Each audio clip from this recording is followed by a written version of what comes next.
हाँ जी, तो स्टूडेंट्स अस्सलाम वालेकुम। तो स्टूडेंट्स ये रहा हमारा numerical number 4.2। This is also a numerical of Carnot engine. तो ये भी न्यूमेरिकल हमारा कार्नट इंजन के बारे में यानी कि कार्नट साइकिल के बारे में।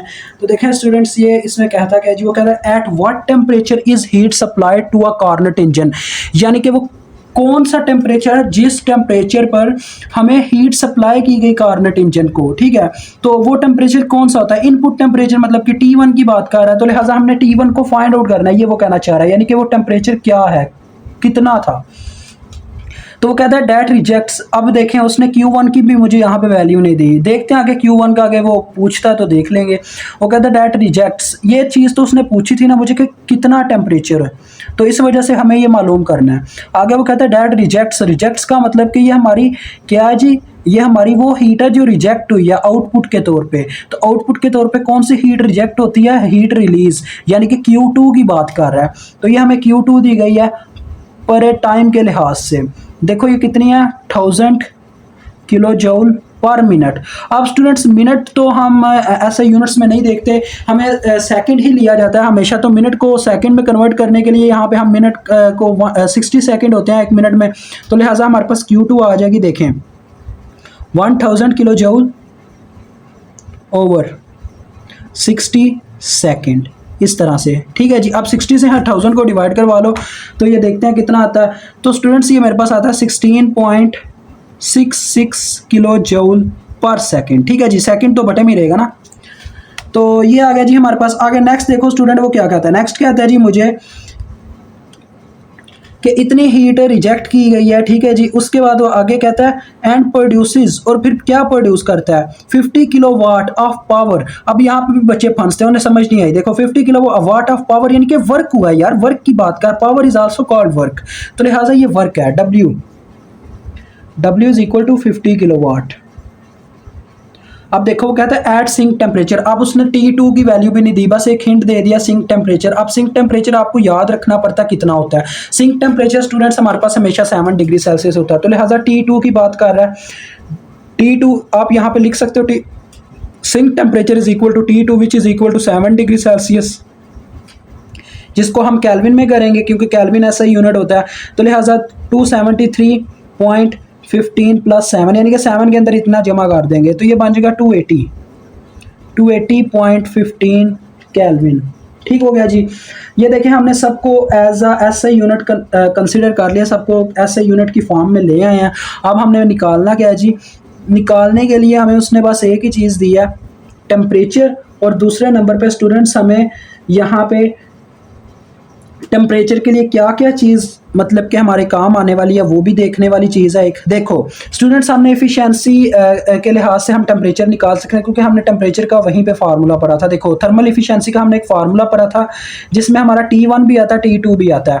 तो देखो उसका फार्मूला था 1 माइनस T2 ओवर T1। लेकिन यहाँ पे देखो ये एक ऐसी इक्वेशन है, क्योंकि मैथ का तो ये रूल है ना कि अगर आप कोई वेरिएबल निकालना चाहते हो तो कोई ऐसी इक्वेशन इस्तेमाल करें जिसमें वेरिएबल हो ही एक। ऐसा ना हो कि वेरिएबल उसमें दो पड़े और आप निकालने बैठ जाएं, क्योंकि उस कंडीशन में आप फंस जाओगे। तो यहाँ पे तो वही चक्कर है कि यहाँ पे एफिशिएंसी अननोन है, हमें एफिशिएंसी मालूम ही नहीं है। तो ये मेन मसला है, यहाँ पे इफ़िशियंसी हमें मालूम करनी पड़ेगी। तो उसको हम कैसे मालूम कर सकते हैं वो भी आप जानते हो, कैसे जानते हो वो भी मैं बता देता हूँ। देखो आपको याद होगा थर्मल इफिशियंसी का एक और formula, one another formula according to heat engine cycle, 1 minus Q2 over Q1। एक तो ये था, ठीक है जी, 1 माइनस Q2 ओवर Q1। लेकिन Q1 भी हमें मालूम नहीं है, लेकिन चलें उसको मालूम कर ही लेते हैं। 1 माइनस Q2 ओवर Q1 आ गया। ठीक है जी, ये फार्मूला था एक। अब इसमें मुझे क्या चीज़ मालूम नहीं है, अपना Q1 मालूम नहीं है, Q2 मुझे मालूम है, ये Q2। तो Q1 कैसे निकालेंगे देखिएगा, ज़रा गौर से देखिएगा, काफ़ी ईजी है। आपको ये फार्मूला स्टूडेंट्स याद होगा, W का W is equal to Q1 minus Q2, ये फार्मूला था। तो यहीं से मैं फार्मूला बना सकता हूँ कि अपना Q1 बराबर आ जाएगा W प्लस Q2। बस वैल्यूज पुट कर दो। वैसे भी ये जनरल यही फार्मूला था, input is equal to output में। ठीक है, तो W कितना हमारे पास 50 किलो वाट, तो 50 प्लस ये आ जाएगा 1000,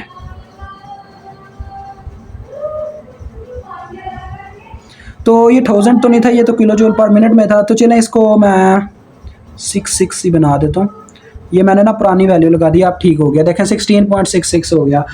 अब स्टूडेंट्स इन दोनों को जमा करके देखते हैं कितना बनता है। 10 जमा करेंगे 60 हो जाएगा, 6 जमा करेंगे 66 हो जाएगा, तो 66.66 आ रहा है। किलो जूल आप लिख सकते हो, किलो वाट लिख सकते हो, ये आप पे डिपेंड करता है। चलिए हम किलो वाट का इस्तेमाल करते हैं। ठीक हो गया जी। अब ये हमारे पास Q1 की वैल्यू आ गई, Q1 को यहाँ पे पुट करो, through which you find out thermal efficiency. तो ये आ जाएगा, देखो Q2 की वैल्यू कितनी है हमारे पास से अपनी 16.66 और Q1 की वैल्यू कितनी है, ये 16.66, 66.66। तो यहाँ से निकालते हैं, अपने पास एफिशिएंसी की वैल्यू आ जाएगी 1 माइनस 16.66 डिवाइडेड बाय 66.66।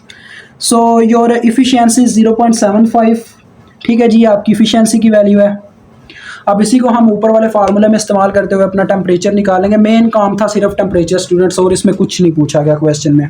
तो देखो उसके लिए हमें पहले इक्वेशन को कुछ यूँ डिज़ाइन करना पड़ेगा जिससे हमें सिर्फ टेम्परेचर की वैल्यू मिल जाए। तो देखो पहले क्या करते हैं जी, इसको उठा के उधर ले जाते हैं, थर्मल इफिशियंसी को उठा के इधर ले आते हैं। तो ये बन जाएगा, देखो T2 over T1 which is equal to 1, ये उधर जाके प्लस हो गई, इधर आके माइनस हो गया, तो 1 माइनस थर्मल इफिशियंसी।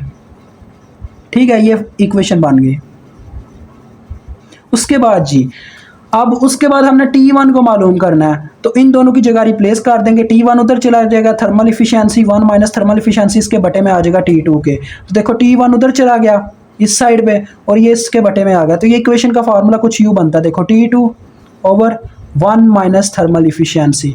जो बच्चे चाहते हैं वैल्यूज़ पुट करके इसको हल करना वो कर सकते हैं, लेकिन पहले डेरिवेशन ज़्यादा अच्छी लगती है, इस वजह से मैं हमेशा डेरिवेशन को इंपॉर्टेंस देता हूँ। देखो T2 हमारे पास कितना टेम्परेचर, T2 सिंक टेम्परेचर था 280.15 और ये कैल्विन इसका यूनिट साथ में ही है। 1 minus thermal efficiency 0.75, thermal efficiency का कोई यूनिट नहीं है, यूनिट लेसा तो कैल्विन में ही हमारा जवाब आना वैसे तो 280.15 डिवाइडेड बाय बटे में मुझे साफ साफ नज़र आ रहा है 0.25 बचना है।